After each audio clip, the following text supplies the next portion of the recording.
In this video, I will explain some of the features of Audacity, features that you will be needing to use as you solve musical puzzles.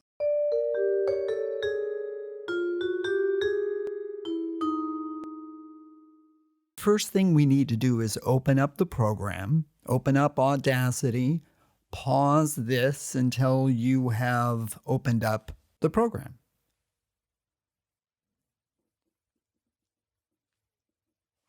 With the program open, I want to point out some features and I want you to follow along with me. The first thing that you need to note is that this is a Macintosh and not a PC, so things are going to look possibly a little bit different, but basically the same.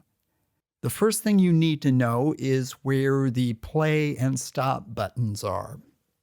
You can see that here. Green triangle is the ubiquitous, the universal play. Then the square is stop. Pause button is the two hash marks there, or two dashes, or whichever it's called. And the record button, which we were not going to use, is the red circle. Next to that control panel of play, stop, pause, record, jump forward, jump back, there is a series, at least in the version I have, a series of 6 icons. Well, there'll be 6 icons no matter which version you have. And these are really the crux of what we're going to be using. These are critical to your understanding to solve musical puzzles. The first is that I-beam looking thing, which is called the selection tool. If you hover over any of this, something will pop up to tell you what it is. The selection tool is the thing that you're going to use possibly to delete something by highlighting it and backspacing or deleting, or making it shorter, or what else do you do?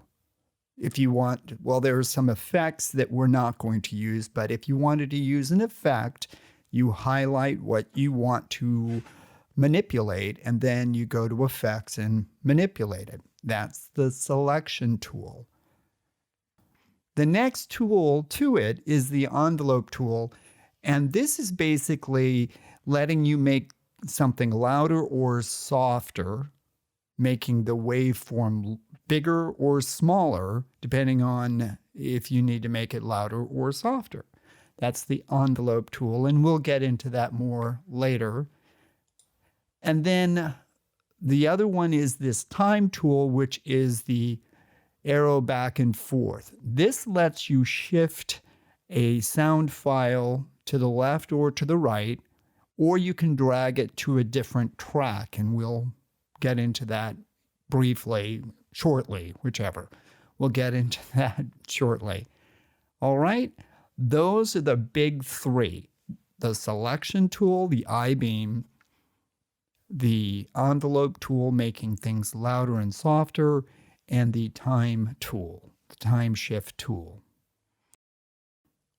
Next to that, or kind of off to the side, you can see that there are these buttons that make you zoom in or zoom out. The magnifying glass, the universal symbol there, zoom in or zoom out. It may be that you need to zoom in to fix something, or that you need to zoom out to see a bigger picture. One last thing that I want to point out is between these blocks of icons, you're going to see this bar with these little ladder-looking things on it. These little ladders, for lack of a better word. If you grab that, if you put your mouse on that and push down, you can drag that block of icons to a different spot in the toolbar so that you can customize it to what you want it to look like, to make it easy for you to use. That's the big picture of the Audacity toolbar, and we'll start manipulating it in the next video.